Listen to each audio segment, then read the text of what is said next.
Eu não sei o que pensar. Headcanon. É cabeça de canhão. É o maior problema dos fandoms. Eu espero que ele explique o que é headcanon, porque eu não quero explicar aqui nessa live. Cadê aqui? Online, é bem provável que você já tenha. Esse cara me lembra a voz do Xarope com X, eu acho. Um pouco essa voz de meio recluso. Com o termo headcanon por aí. Mas cabeça de canhão. Não te diz muita coisa, calma que eu já te explico. Sabe aquelas ideias Obrigado. que os fãs inventam sobre personagens, coisas que nunca foram confirmadas nos livros, filmes, HQs ou séries, mas até que fazem sentido? Ou são tão queridas que acabam sendo tratadas como verdade absoluta dentro do fandom? Isso é basicamente um headcanon, ou seja, são interpretações criadas pelos próprios fãs que, mesmo sem uma confirmação oficial, É esquizofrenia. Leve resumo. Esquizofrenia. acabam sendo aceitas como verdade pelo fandom. E falando desse jeito, não aparenta ser. Lembrando que Five Nights at Freddy foi criado completamente em cima de esquizofrenia. E Shin Megami Tensei foi criado em cima da esquizofrenia de que o Izanagi era um marido ruim pra Izanami. Não é, esquizofrenia não é ruim. Só saiba medir sua esquizofrenia. Messar, melhor dizendo. Mas acreditem, todo fandom consegue estragar isso e transformar em algo muito problemático e até ofensivo em certos casos. Mas só pra deixar claro, eu não odeio headcanon. Eu realmente acho algo muito interessante que consegue ser muito criativo às vezes. E os headcanons podem variar bastante, vão desde suposições sobre os gostos de um personagem, como o tipo de comida que ele poderia gostar, até especulações sobre como seria possíveis relações entre personagens que nunca chegaram a interagir. Mas entre todos, os mais discutidos e que costumam gerar mais polêmicas são aqueles que envolvem atribuir orientações sexuais ou identidade. Esse é foda. Esse é muito foda. De gênero em certos personagens. É uma coisa que você tem que entender. Se o personagem... Eu vejo pra caralho isso, acho que na fanbase de Danganronpa. Na realidade, em várias fanbases. Eu acho que pegando Danganronpa como exemplo, porque é uma interagir nesse sentido. É tipo, entenda, se o personagem não teve sexualidade confirmada, muito provavelmente ele é hétero. Porque hétero é a maioria esmagadora do mundo.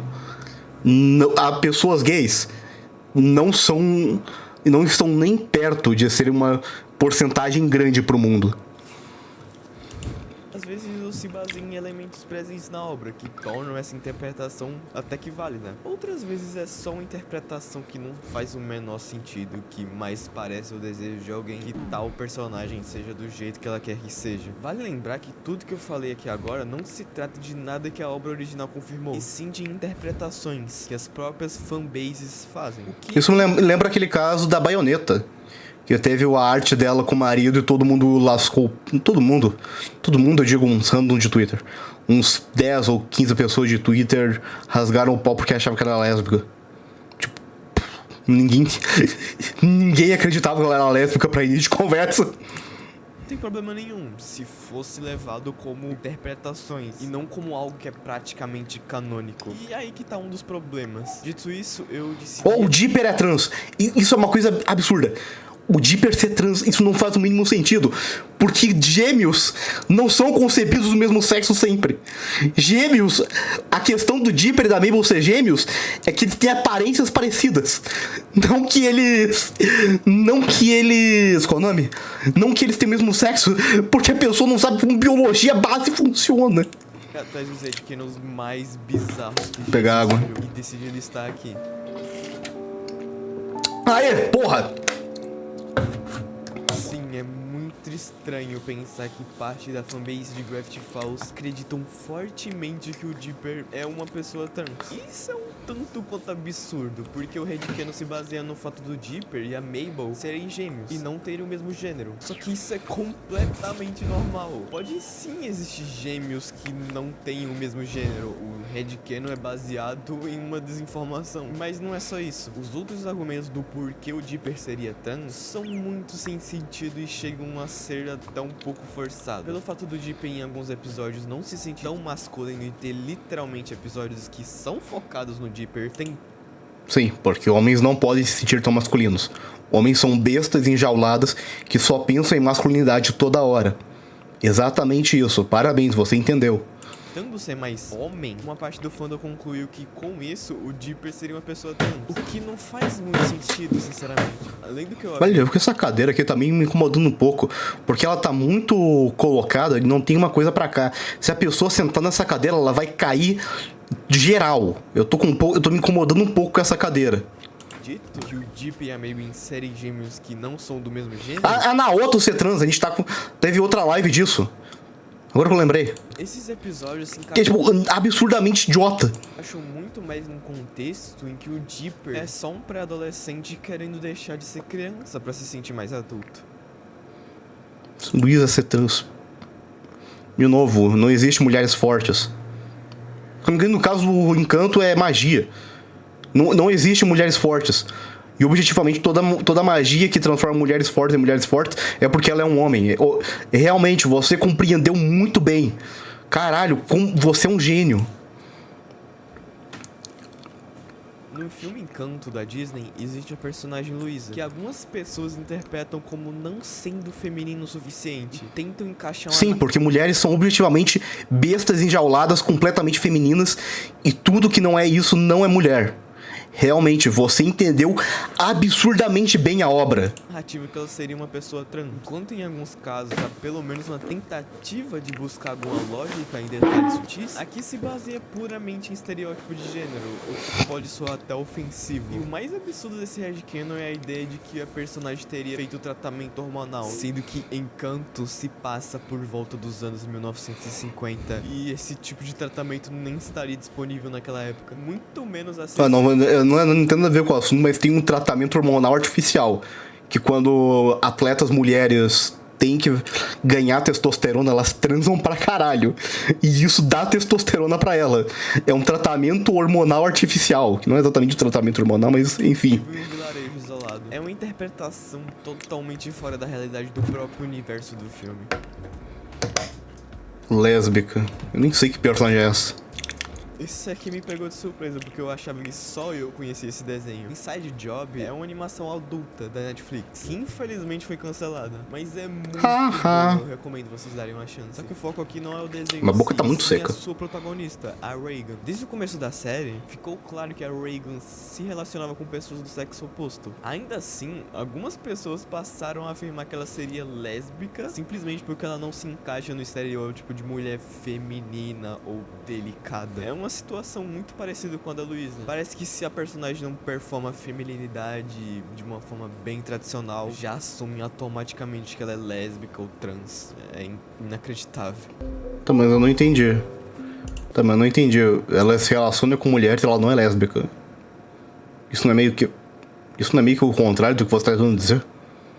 Enfim. Amit autista, porra! É aquela coisa. Depois dos anos 2010, todo mundo é autista. Se fuder. Falando isso, descobrindo que eu sou autista aos 20 anos. Eu me divirto. Olha eu falando mais uma vez de Tell House nesse canal. É o GOAT dos desenhos, não tem como. O que que é? Ah, os desenhos da bruxa gay. Não confundir com outro desenho da bruxa gay, o Little Witch Academia, ou com outro desenho da bruxa gay, o High Garden Spice. Esse aqui não se trata de sexualidade ou de gênero, e sim de um transtorno. O headcanon se trata da Amy. Não, fala certo. Eu tenho propriedade. Doença. Autismo é uma doença. Se eu pudesse ser curado do meu autismo, eu queria ser curado. Mas como não dá, vida que segue. De ser autista. E as justificativas costumam... É a mesma coisa que uma pessoa ter diabetes. Você acha que a pessoa que tem diabetes quer ter diabetes? Contar comportamentos como inquietação física, o hábito de se coçar... Cara, tá muito quente. Forte interesse por livros. Até quem mencione a cena que ela ficou nervosa quando a Luz levantou ela no colo, como um indício disso. Porém, essas atitudes... Deixa eu dizer, a pessoa que criou Dollhouse nem deve saber o que é autismo. Ou se sabe, não sabe o suficiente pra querer colocar num personagem. E tá tudo bem. As pessoas só não se importam o suficiente com a sua causa. É normal isso. Atitudes não são características... Para de se inserir no personagem, pô. Às vezes ela tava nervosa só porque tava apaixonada, simples assim. Caralho, acabou totalmente a água. Penetrans. Ela é um amendoim. Ela é a porra de um amendoim. Com o retorno de Um Incrível Mundo de Gumball, o desenho voltou a ser bastante comentado. E nesse contexto, eu encontrei um tweet de alguém basicamente afirmando que o Gumball é bissexual e que ele namora uma garota transfeminina. Mas a Transfem. Que porra é transfem? Transfem. Transfem. Transfem. Ok. A questão é, apenas uma dessas informações é oficialmente confirmada. De fato, os criadores já declararam que o Gumball é bissexual. Como assim ele gosta de mulheres também? Então isso não é apenas um headcanon. Mas quanto a Penny, sua namorada, ser transfeminina, aí é uma coisa que já é bem debatida. É tipo o Robin. Como assim o Goblin é... O Robin. O Goblin. Como assim o Robin é bissexual? Desde quando ele gosta de mulheres? No início da série, a Penny é representada como um amendoim com chifres. Em um episódio específico, ela quebra essa casca e se revela como uma criatura mágica que pode mudar de forma à vontade. E esse momento foi interpretado por algumas pessoas como uma metáfora para a descoberta de identidade de gênero, algo comparável à experiência de Sim, afinal, amendoim é um gênero. Realmente. uma pessoa trans. E olha, eu entendo essa interpretação. Eu não acho que esteja 100% errado. Pode sim ser vista como uma analogia a alguém se descobrindo, se libertando de uma casca imposta pela sociedade. Mas ao mesmo tempo, não faz tanto sentido afirmar que a Penny é uma garota trans dentro do universo da série. Antes mesmo desse arco, ela já era tratada no gênero feminino, tanto pelos outros personagens quanto pela narrativa. Além disso, o contexto da família dela reforça outra interpretação que faz mais sentido. Os pais da Penny também são amendoins, não querem sair de suas cascas por medo do que pode acontecer. Não, pô, daí você não entendeu. Daí toda a família é trans. É você que foi burro. Terceiro, isso mais parece uma metáfora para quebra de tradições e aceitação familiar. No fim, a família dela... Eu acho muito mais plausível toda a família ser trans. Afinal, é muito provável que um desenho que colocar uma família inteira trans do que o único personagem... do que colocar uma outra metáfora. Convenhamos, todo mundo que concorda? Obrigado. Que reforça essa ideia de quebra de expectativa e evolução pessoal. Não necessariamente uma transição de gênero. Então, apesar de ser uma interpretação válida, dizer que ela é transfeminina pode ser um pouco forçado e até precipitado. Mas pra vocês não acharem que eu sou totalmente do contra, no meio de tantos headcanons sem sentido e até problemático, existem sim headcanons que pelo menos eu considero que fazem sentido. E um deles que eu acho interessante e que faz bastante sentido é o do Sheldon Cooper de The Big Bang Theory ser uma pessoa autista. E isso gera bastante discussão pela fanbase, porque a série nunca confirmou isso diretamente. Mas o Sheldon tem... Você vai argumentar em Big Bang Theory. A gente pegou, tamo no fundo do poço. Tava até ok, com os desenhozinhos legal. Alguns desenhos são ruins, tipo All House, mas... Gumball é bom pra porra. Mas você vai Big Bang Theory. Quem se importa com Big Bang Theory? Muitos traços consistentes que reforçam e que se encaixam no aspecto autista, como a dificuldade de interações sociais, como o fato do Sheldon não entender ironia, sarcasmo indiretas, comportamentos repetitivos e até interesses hiperfocados. E fora que em Young Sheldon ele mostra esses traços de transtorno desde pequeno. Outros headcanons que pelo menos pra mim fazem sentido é o Victor de Arcane também ser autista, mais ou menos como no caso que eu citei anteriormente, mas aqui sendo mais sutil. Não, porque o Victor é chinês e não existe autismo na China. Temos que lembrar disso. Com o Victor sendo extremamente obcecado pelo seu trabalho, que pode se encaixar como hiperfoco, e a dificuldade de interações sociais. Muitas das vezes ele parece ter dificuldade de demonstrar afeto ou vulnerabilidade de forma explícita. E também existe headcanons que mais tarde se tornaram canônicos, como a Lu ser bi e a Amy ser lésbica, o Gumball ser bi, como eu já mencionei anteriormente, o Darwin ser negro, caso ele fosse humano, até a Ellie de The Last of Us ser lésbica antes do segundo Darwin é negro. Eu só me lembro do nome do dublador do Darwin. jogo confirmar isso. Era um headcanon, mas agora eu queria... Não, era óbvio. Não era um headcanon, era óbvio. Você pega a DLC, é óbvio que ela era lésbica. Ou pelo menos bissexual. É óbvio, não era um headcanon, era óbvio. Dedução básica.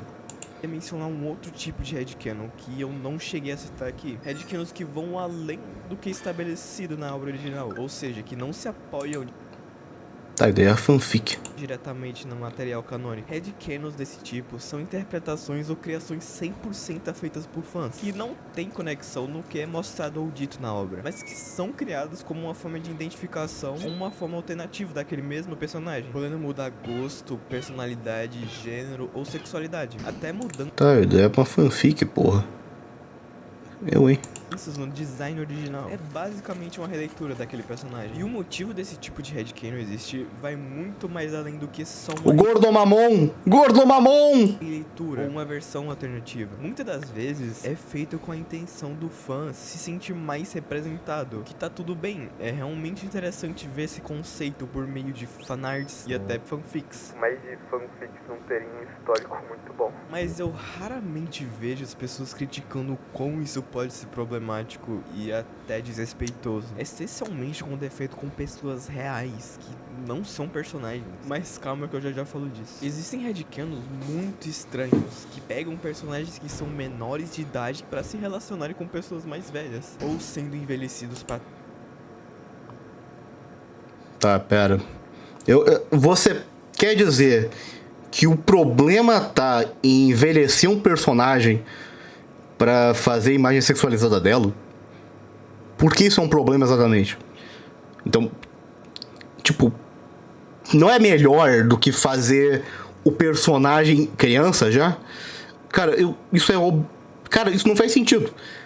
É tipo, por quê?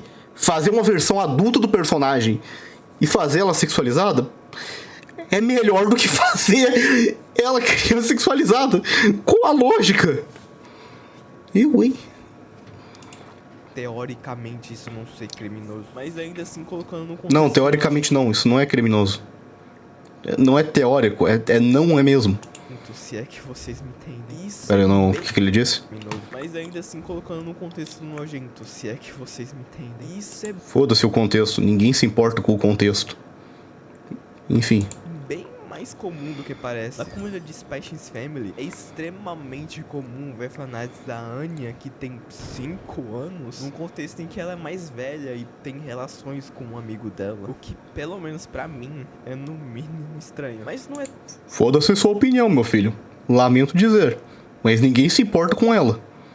tão problemático quanto os headcanons que só são criminosos e extremamente nojentos, que eu nem prefiro citar aqui. Mas já Fraco. O vídeo podia ter mais conteúdo, mas foi fraco. dá pra imaginar o que é. O outro ponto que eu queria citar aqui é quando fazem headcanons de pessoas. E por mais que normalmente esses headcanons não são feitos com a intenção de ofender diretamente a pessoa, pode ser muito desconfortável e até desrespeitoso você pegar a OC de alguém, que no caso é como ela se enxerga na internet, e trocar a cor de pele ou... Ah, não gostou, não desce pro play, porra. Não gostou, não posta na internet. Porra. Essa coisa, se você é uma figura pública e tá com pena disso, deixa de ser figura pública. É um malho da sociedade, da Constituição, não. É um malho da profissão, porra. Vai pro inferno. Ah, se fuder. o gênero da pessoa sem consentimento nenhum da pessoa. Foda-se o consentimento. Foda-se o consentimento. Você é uma figura pública. Se foi tão prejudicial assim, entra na justiça, caralho. Vejo problema em fazer isso caso a pessoa já tenha mencionado que não liga com esse tipo de coisa. Mas se não for esse o caso, isso pode ser extremamente invasivo, atribuir sentimentos ou características. Foda-se. Não desce pro play, então. Deixe de ser uma figura pública. Faça coisa só na internet pessoal. Caralho. Ela nunca compartilhou. E sim, isso já aconteceu com um youtuber aqui no Brasil. Foi um caso bem recente até, mas eu não quero mencionar aqui quem foi o youtuber, porque eu não quero reviver nenhuma treta. Mas saibam que isso realmente acontece. Com tudo isso, eu quero reforçar aqui que eu não odeio o headcanon, mas que ele tem sim... Dito isso, vídeo merda. Mas vamos acabar a live por aqui. Muito obrigado a todos que participaram. Para a gravação.